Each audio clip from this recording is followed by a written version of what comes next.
केरल में प्रधानमंत्री मोदी ने आस्था और भ्रष्टाचार के मुद्दे पर इंडी गठबंधन पर जोरदार निशाना साधा। इंडी गठबंधन का एक ही काम है, हमारी आस्था पर चोट करना।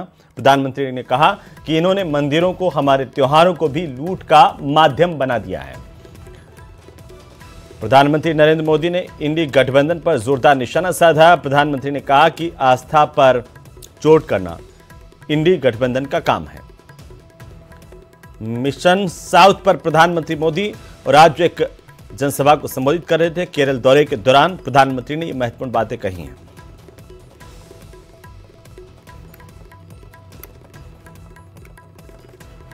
प्रधानमंत्री मोदी ने आस्था और भ्रष्टाचार के मसले पर कांग्रेस को जमकर घेरा।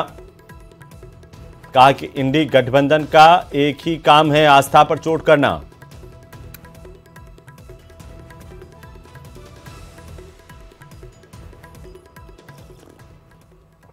ही काम आता है। इंडी गठबंधन हमारी आस्था पर चोट करता है। इन्होंने मंदिरों को, हमारे त्योहारों को भी लूट का माध्यम बना दिया है।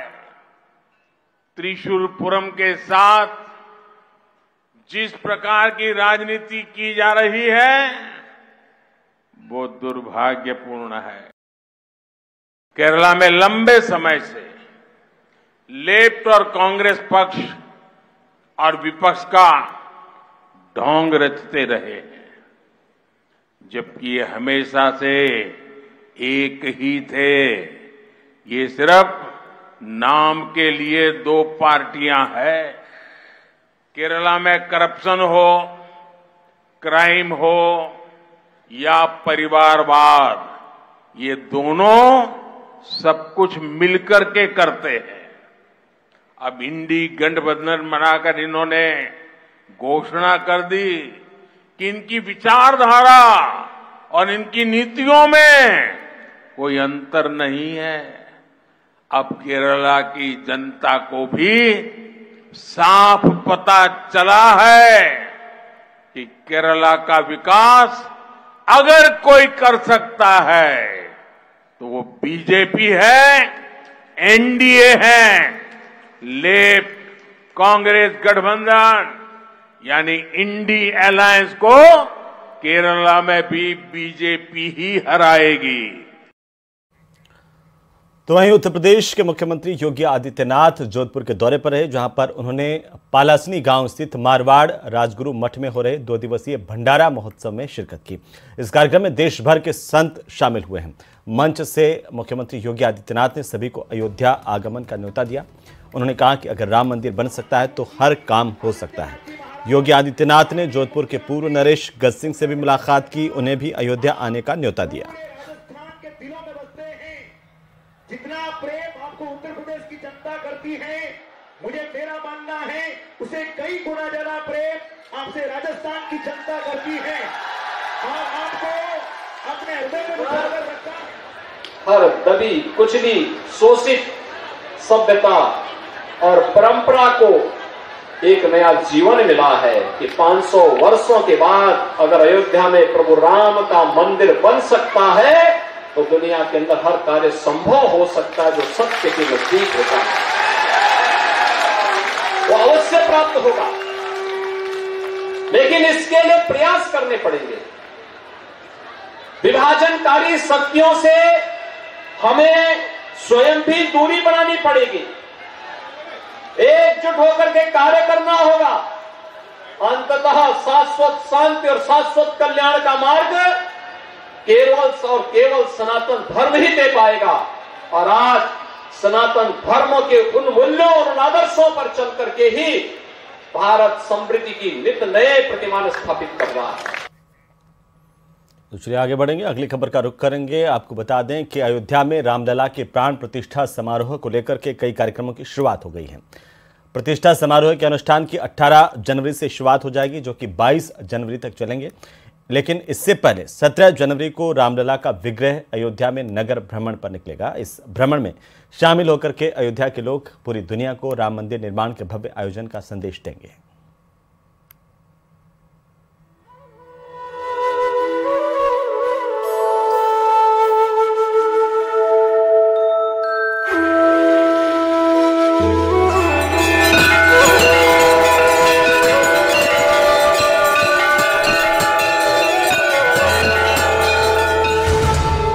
अयोध्या में रामलला के प्राण प्रतिष्ठा की भव्य तैयारी।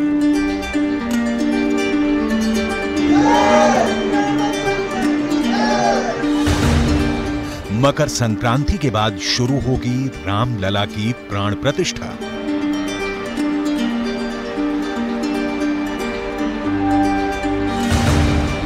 प्राण प्रतिष्ठा से पहले अयोध्या भ्रमण पर निकलेंगे रामलला।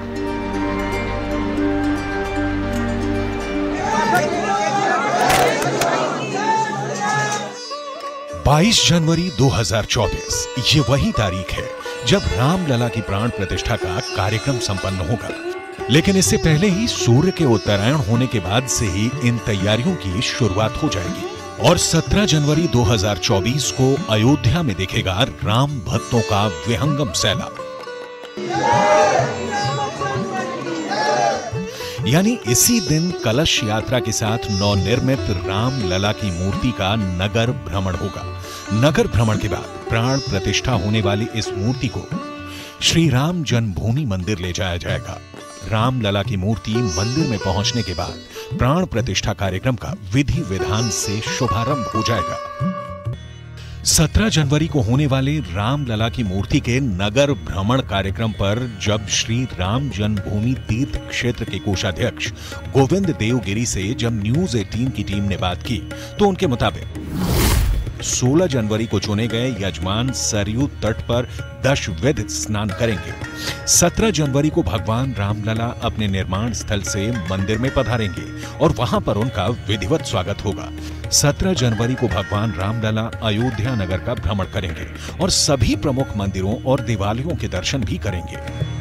17 जनवरी को प्रातःकाल सूर्योदय से पूर्व रामलला का अपने मूल स्थान से प्रस्थान होगा।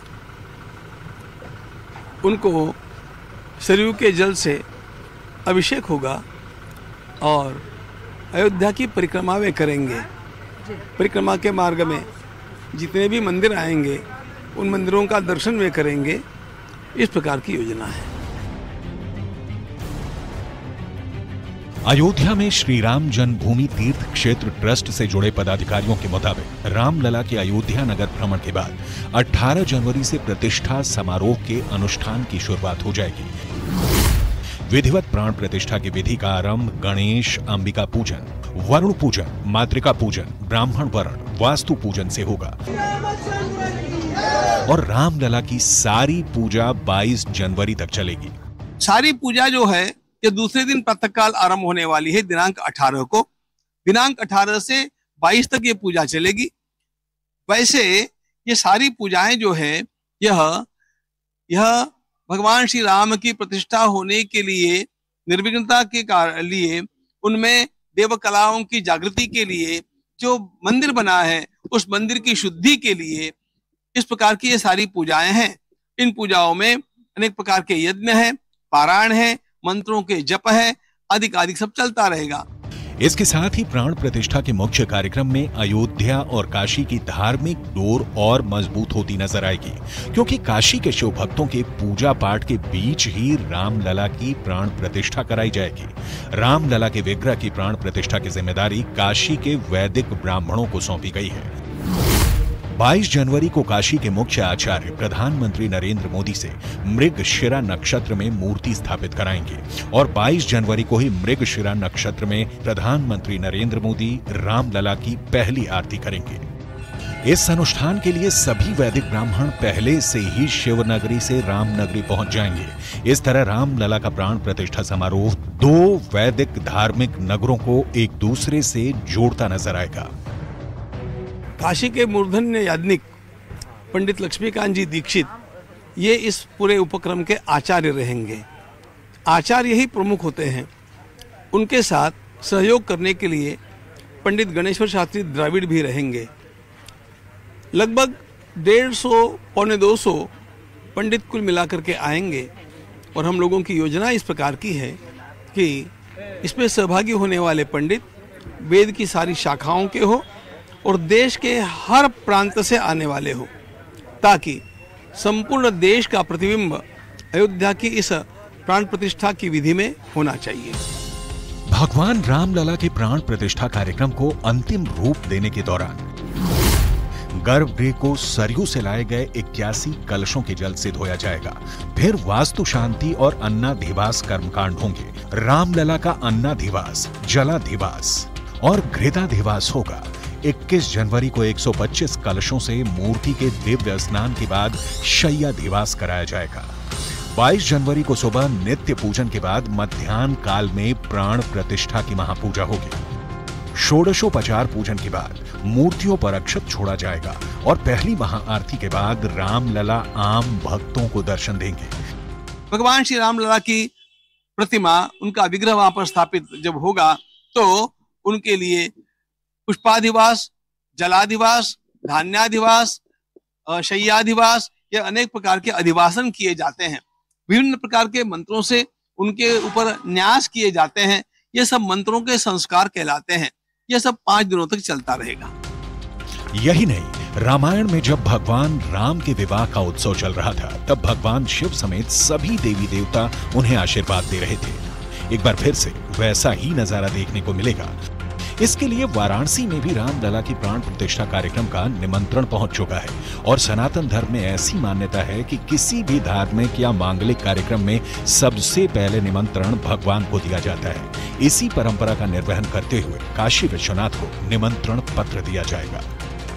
भगवान शिव राम के आराध्य हैं, राम शिव के आराध्य हैं। ये परस्पर जो है अभेद है, एक दूसरे के उपास्य उपासक भाव का संबंध है। तो निश्चित भगवान शिव को आमंत्रण जा रहा है। शिव के ही प्रतिनिधि काशी के वैदिक भी जा रहे हैं, उन्हीं की आज्ञा लेकर के जा रहे हैं। काशी के महाराजा तो भगवान विश्वनाथ ही हैं और उनको आमंत्रण भी जाएगा और आमंत्रण की पूरी प्रक्रिया चल रही है। वहाँ के व्यवस्थापक लोग सारी इस प्रक्रिया को संपन्न कर रहे हैं। बहुत अच्छे से सविधि ये सारे कार्य संपन्न कराए जा रहे हैं, कहीं इसमें कोई संदेह नहीं है।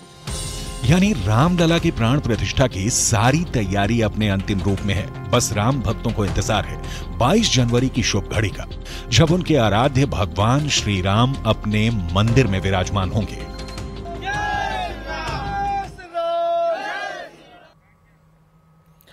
तो वहीं प्रधानमंत्री मोदी को चाय पिलाने वाली मीरा मांझी को तोहफा मिला है। प्रधानमंत्री ने मीरा मांझी को पत्र लिखा और उनके परिवार के लिए उपहार भी भेजे हैं। उनके घर से जाने के बाद पीएम ने मीरा मांझी को एक पत्र लिखा। उन्होंने उनके और उनके परिवार के लिए उपहार भी भेजे। इसमें एक चाय सेट, रंगों वाली ड्राइंग बुक और बहुत कुछ शामिल है।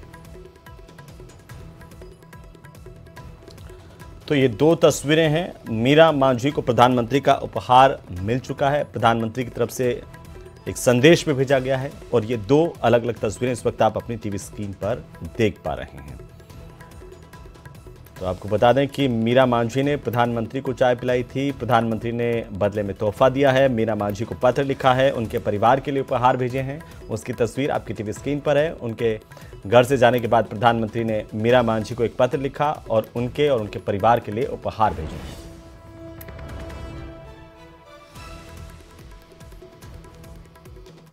तो चलिए आगे बढ़ेंगे और इसी बीच राजसमंद से बड़ी खबर मिल रही है, जहां पर मुख्यमंत्री भजनलाल शर्मा का कल राजसमंद का दौरा है।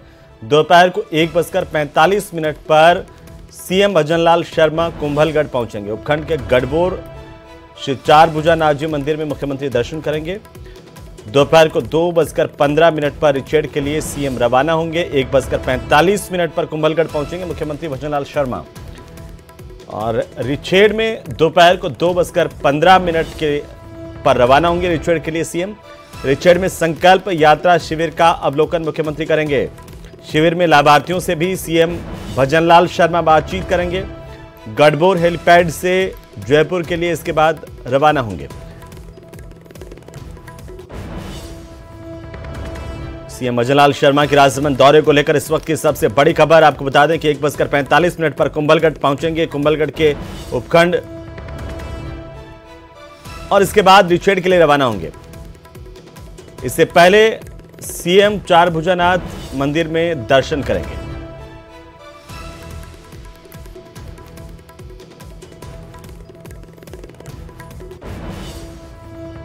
चलिए आगे बढ़ेंगे और इसी बीच चित्तौड़गढ़ से बड़ी खबर, जहां पर नगरी के जवान ने खुद को गोली मार ली। मणिपुर में सीमा सुरक्षा बल में यह जवान तैनात था। इस वक्त की सबसे बड़ी खबर, जवान राधेश्याम गुर्जर ने अपने को गोली मारी खुद, और मंगलवार की रात अज्ञात कारणों से खुदकुशी करने की खबर सामने आ रही है। कल देर रात तक पैतृक गांव नगरी में इस जवान का पार्थिव शरीर पहुंचेगा। जैसे ही खबर उनके गांव में पहुंची है, पैतृक गांव में शोक की लहर है। जानकारी के मुताबिक इस जवान ने खुदकुशी की, खुद को गोली मारी। जवान राधेश्याम गुर्जर, जो कि मणिपुर में सीमा सुरक्षा बल में तैनात थे।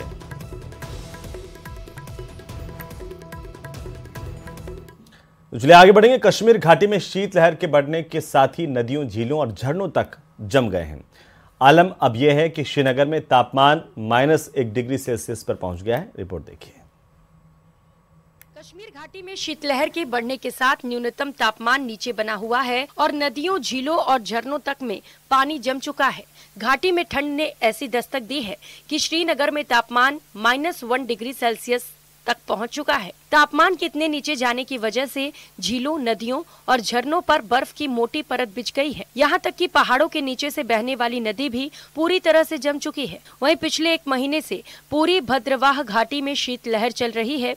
न्यूनतम तापमान नीचे गिरकर 0 से -1 डिग्री सेल्सियस दर्ज किया गया है। भीषण शीतलहर के चलते नदियों और झीलों का पानी बर्फ में तब्दील होने के बाद जो नजारा दिख रहा है वो पर्यटकों के लिए आकर्षण का केंद्र बना हुआ है और इससे स्थानीय लोगों को रोजगार भी मिल रहा है। स्थानीय लोगों का कहना है कि इस इलाके में सबसे ज्यादा बर्फबारी और ठंड पड़ती है और यहाँ का तापमान -15 से -20 डिग्री सेल्सियस तक चला जाता है, जिसकी वजह से झरना पूरी तरह जम जाता है। उन्होंने कहा कि यही वजह है कि यहाँ आने वाले पर्यटक इसे देखकर हैरान और खुश हो जाते हैं।